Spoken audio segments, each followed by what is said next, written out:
This episode contains violence. I am in mortal peril. Use your discretion, for I know you love me, and might faint to consider a mace menacing my magnificent midriff.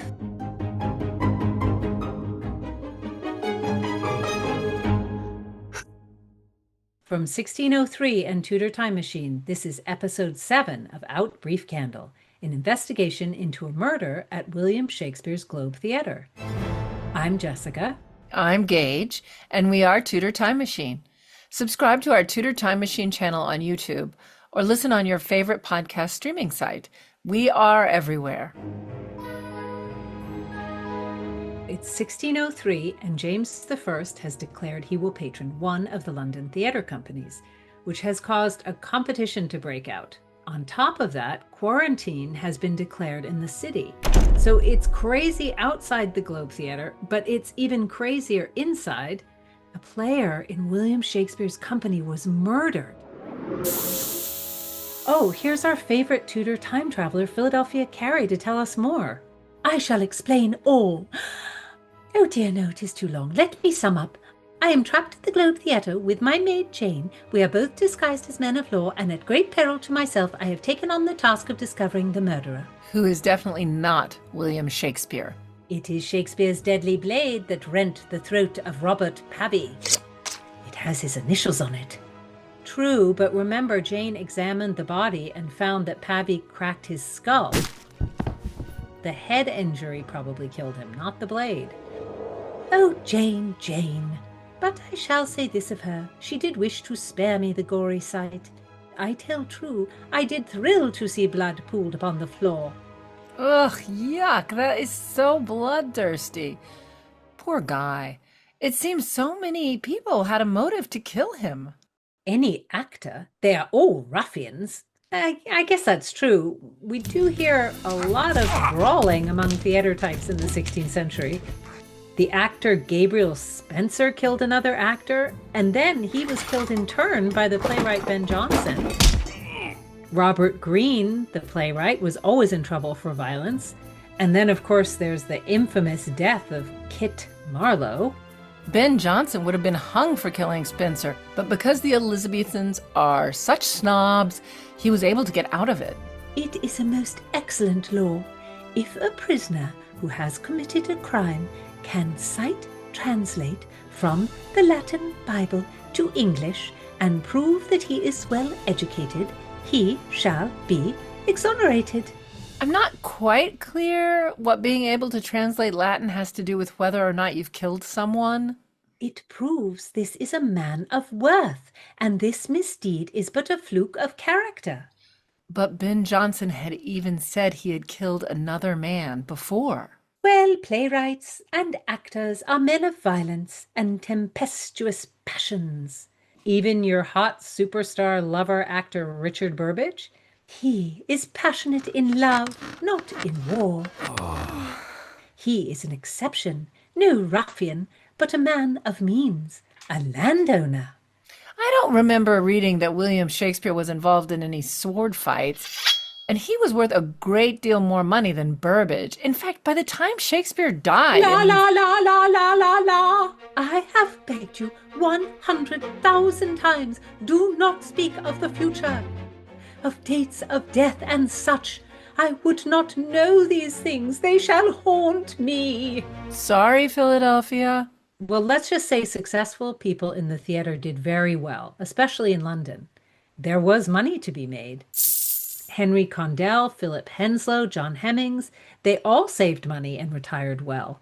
They were building fortunes from their creative work and from investments, particularly real estate investments. They had big houses and properties, and they all wanted to be respectable. So there are a lot of suspects for this murder of Pabby, but there are a lot of people who have a lot to lose if they're found guilty of murder. Shakespeare has an alibi. Let's not forget that. An alleged alibi, a tryst with the low-born singer Tatana. Your talented half-sister, Philadelphia. Oh, woe is me! Travelling back to my own past, revealed that the chit is my father's bastard daughter with Amelia Bassano. Out, out, damned spot of low-born blood. No more sullied blood talk. We have just had enough of that. Let's focus, Philadelphia. You need to find Tatana and establish the alibi. Last episode, you ran off because you heard someone yelling your name. Who was that? Not my name, Lady Philadelphia Carey of the court of James I, but Master Constable Blatt, my alias. I am playing the role of a lifetime. I am Blatt in black jerkin and plumed hat. I have acted for the actors of the globe and have fooled them all. You are enjoying this. Tell us who was calling for you. 'Twas the dull-witted dupe, Twig. The backstage sweeper who was in love with Tatana? I ran towards his calf-like bleating, my dainty feet at sea in my barrel-sized man-boots, the odour of the oaf wafted on the air. Philadelphia, that is so mean, and yet 'tis so. Following sound and smell, I navigated through a narrow passageway under the gallery of the theatre and came out into the yard. What's the yard? The yard was the open area in front of the stage where the groundlings would stand to watch the performance. I have always thought it would just be so hard to stand throughout an entire performance of Shakespeare. I know. I've been to the reconstructed Globe in London a bunch of times, but I'm such a weenie. I always get a seat in the stalls. And you rent a cushion. I admit it. Me too.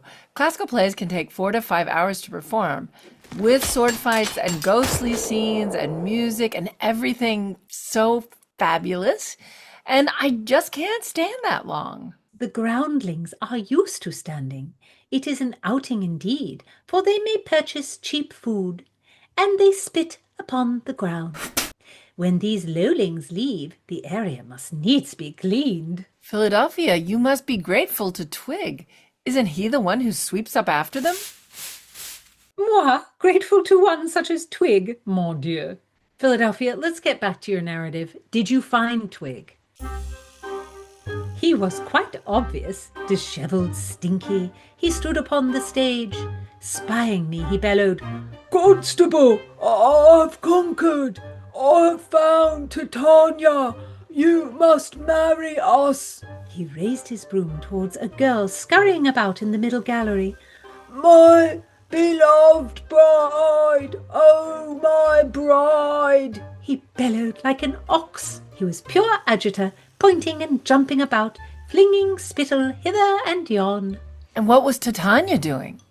The lass had secured a rope to the gallery rail and was banging a hammer on the window. Smashing the glass? Oh, Dodo, as if wastrel players can afford glass.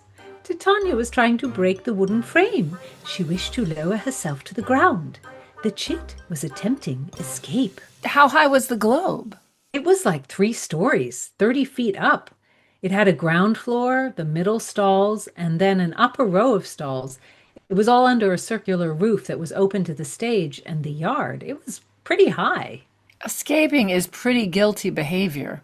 Tatana may be trying to escape from Twig. Did you stop her, Philadelphia? Did you reveal yourself as her half-sister? No, I did not. I was dressed as Master Constable Blatt. How absurd it would have been for me to cry, "Oh dear Tatana, I have just returned from travelling back in time, where I learned I am your half-sister. Our father was the noble Baron Hunston, though my mother was a lady, and your mother was an Italian whore." Amelia Bassano was a great poet, actually. In my Master Constable Blatt voice I blasted, "Stop in the name of the king! I will arrest you for breaking quarantine! You cannot go into the street!" Was breaking quarantine a very serious crime? I've heard you could get the death penalty for it. It is so, but Tatana did not heed me. Convulsing in bacchanalian frenzy, her hammer wild. That sounds dangerous. Is that true? She struck at the post. Voila! It splintered. Clutching the rope, she made to launch herself. Tatana was a Bacchae, but good Twig a Hercules. He leapt from the stage. "Tatana!" he cried, vaulting up into the gallery, lunging towards her, holding his broom like a club. The girl parried with her hammer. Wood slapped on flesh. The hammer flew through the air and fell, wrinkle-tinkle-tinkle, at my feet. Wow. Twig was quite plucky despite his rags and foolish grimace. The foundling Tatana beat at him with her little fists. He moved not a muscle. Still as a statue he stood, and she hit him and kicked him until she wore herself out and slunk down onto the floor. Twig quite scooped her up. Poor thing. I feel badly for her. I do not. She was a bother, not a poor thing. I picked up the hammer and slid it in my blat belt. Then in my blat bass I rumbled, "Oh, the Minkins, good Twig I come." I mounted the stairs to the gallery, a man of law at his business. Twig cried, "Master Constable, I have done as you bid. Now Tanya must marry me." Oh no, he was still obsessed with marrying her. Did she want to marry him? She looked up at the sweeper with swollen eyes, and as quickly as a spring shower turns to sun, she began to laugh. Oh, how she laughed! She shuddered, spluttered, hiccuped, and roared. Oh, poor Twig must have been so embarrassed. The dense oaf laughed along, taking her hysterics for love. I feel bad for both of them. Oh, sentimental silly pot! I confess, though, I noted Titania's spirit. Her blood is sullied, but she has a speck of carré panache. Philadelphia, she has the noble blood of Amelia Bassano, a poet. Maybe she's the dark lady who inspired Shakespeare. Amelia was your own father, Baron Hunston's mistress for years. Titania is not sullied. No one is sullied. Stop saying that. My father loved Amelia Bassano because she was very pretty and so very nubile at 45 years younger. You are a ninny hammer. Can we get back to our murder mystery, please? Philadelphia, you needed to find Titania to confirm Shakespeare's alibi. What happened? Shakespeare is innocent, right? I shall not jump to the end of my drama afore I have spun my tale. Patience, Bratchett, patience. He has to be innocent. He's Shakespeare. Avaunt. Twig insisted. "Master Constable, here be a ring. Marry us now, my master, now." "Twig," I said. "wove you this from straw?" "I, from mine own broom, sir. Is it not fine?" "Twig, God will not bless a union bound by straw. Attend, go to the hut, rummage through the costumes and props. Surely you will find a more suitable ring. I shall stay with your bride." Yes, sir. I will tie her hands and feet with this rope. Otherwise she might come after me, and I would surprise her with the ring. "Oh, stay here, sweetling," he said as he bound her up. Then, with a kiss atop her head, he lumbered off. You let him tie her up? Of course, I did not need her flailing about again. Don't say you made her marry Twig against her will. Think you I have no allegiances? Titania has royal blood in her veins, the very same blood, with sludge, that does course through moi.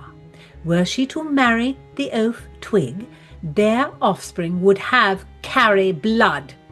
Oh, Jesu, my blood mixed with Twig's. I related to the spawn of the sweeper. Horror, what defilement, preposterous, against all nature, never. You are such a snob, you must see out of your nostrils. Come, madame, I admit my high-held nose. Without the great chain of being, the world would be chaos. Ugh. Avaunt. With Twig gone, Titania lashed out. I have the blood of a nobleman. Baron Hunston was my father. I will not marry a sweeper, nor can you compel me to. Oh my gosh. Titania must see out of her nostrils too. Snobbiness is genetic. I spoke. "Why do you flee, mistress? Why do you flout the king's law? Speak, I demand you as master constable Blatt. She returned, I will not tell a lowly constable my plans. Zing! She is definitely your sister. But how did you find out anything important if you just argued with her, Philadelphia? Titania, that low-born boil, did dare to say, You, Master Constable Fat, have a rat's look, a low-born, fat, Blatt rat, a stuffed cloak bag of guts with a pudding belly, a beard that does give home to lice. I did feel the flash of fury in my limbs, so insolent were the words. I pulled my beard off, dashed my hat to the ground, and roared, Silence!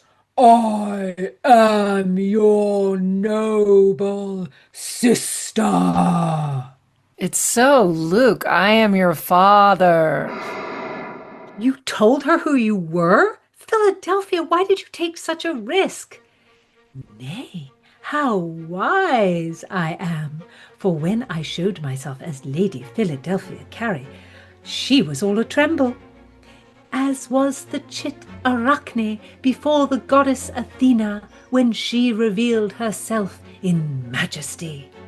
Had I a loom shuttle, I would have smote Titania on the head, once, twice, thrice, 3 times, to knock the hubris out of her, as did the goddess to the mortal. She must have screamed. With joy, for she had admired me from afar, followed my career at court, and had always taken comfort to know that she was kin, just a little bit, to such a one as moi, whatever her own small lot in life. Did she confess to the murder? Did she say why she had so much money? Remember, Alice said she gave her a whole angel, and that's a lot of money. She spoke what was true. I did not ask her about money. She spoke of me. But I shall not recount all, for 'twas many words we shared. She wondered at my being in disguise. I would not tell her all, but I spake that I had been trapped in the theatre, and had taken on the task to solve the murder of Out, Brief, Candle. She was aghast at my daring. No mention of your Dickie B? Nay, he is my secret.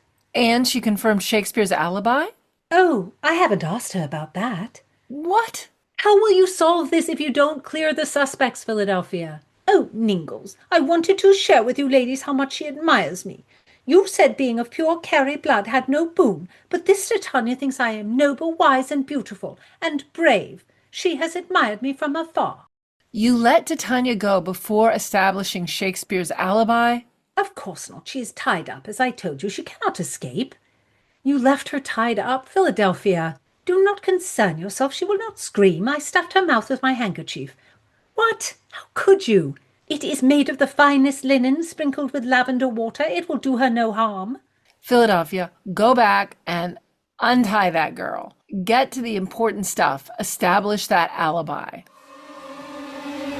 Oh, very well. I will return. She is better company than you two ladies. Outbrief Candle is a production of 1603 and Tudor Time Machine. And many thanks to Barber Surgeon Master Mark. You'll look fantastic in the Outbrief Candle swag. The link is on the YouTube channel. You'll be Tudorific in the t-shirts, and thank you for joining us. Hit subscribe.